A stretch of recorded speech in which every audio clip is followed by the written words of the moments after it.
গৃহস্থ বাড়িতে ছাদ থেকে উদ্ধার হলো বোমা। বোমা বিস্ফোরণ ঘটিয়ে নিষ্ক্রিয় করলো পুলিশ। রবিবার এই ঘটনাকে ঘিরে ব্যাপক চাঞ্চল্য আতঙ্ক ছড়ালো মালদার বস্ত্রনগর থানার চক সেহেরদি বিশ্বাসটোলা এলাকায়। জানা গেছে, চক সেহেরদি বিশ্বাসটোলা এলাকার বাসিন্দা মনিরুল শেখের বাড়ির ছাদে একটি বল বোমা উদ্ধার হয়। তার ছেলে প্রথমে সেই বোমাকে বল ভেবে খেলতে যায়, কিন্তু বল জাতীয় বস্তুটি দেখে পরিবারের লোকজনদের সন্দেহ হয়। তাই তারা তৎক্ষণাৎ খবর দেন বৈষ্ণবনগর থানায়। পুলিশ গিয়ে বল জাতীয় বস্তুকে বল বোমা হিসাবে চিহ্নিত করে। এরপর পুলিশ খবর দেয় সিআইডি বোম স্কোয়াডে। খবর পেয়ে দমকলের একটি ইঞ্জিন সহ বোম স্কোয়াডের আধিকারিকরা ঘটনাস্থলে ছুটে যান।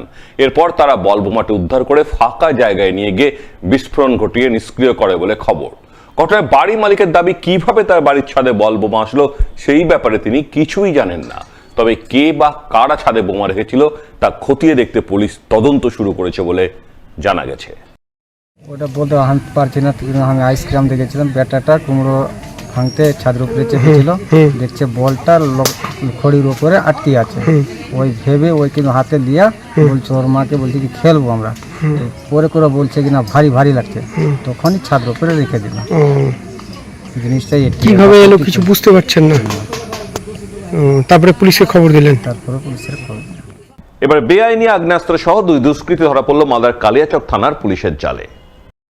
পুলিশ সূত্রে জানা গেছে, ধৃত দুষ্কৃতীদের নাম সাইদুল শেখ ও এনারুল শেখ। তাদের বাড়ি কালিয়াচকের পালগাছি এলাকায়। রবিবার ভোর রাতে তারা খালতিপুর স্টেশনগামী কালিকাপুর রোডে সন্দেহজনকভাবে ঘোরাঘুরি করছিল। বিশেষ সূত্র মারফত কালিয়াচক থানার পুলিশের খবর জানতে পারে কালিকাপুর এলাকায় হানা দেয়। পুলিশি হানায় একটি পাইপ গান ও 1 রাউন্ড কার্তুজ সহ ওই দুইজন ধরা পড়ে। ধৃতরা কোথা থেকে বেআইনি আগ্নেয়াস্ত্র পেল, কেন ওই এলাকায় আগ্নেয়াস্ত্র নিয়ে ঘোরাঘুরি করছিল, এই সমস্ত প্রশ্নের উত্তর জানতে এই দিনই ধৃতদের 7 দিনের পুলিশি হেফাজত চেয়ে পেশ করা হয় মালদা জেলা আদালতে।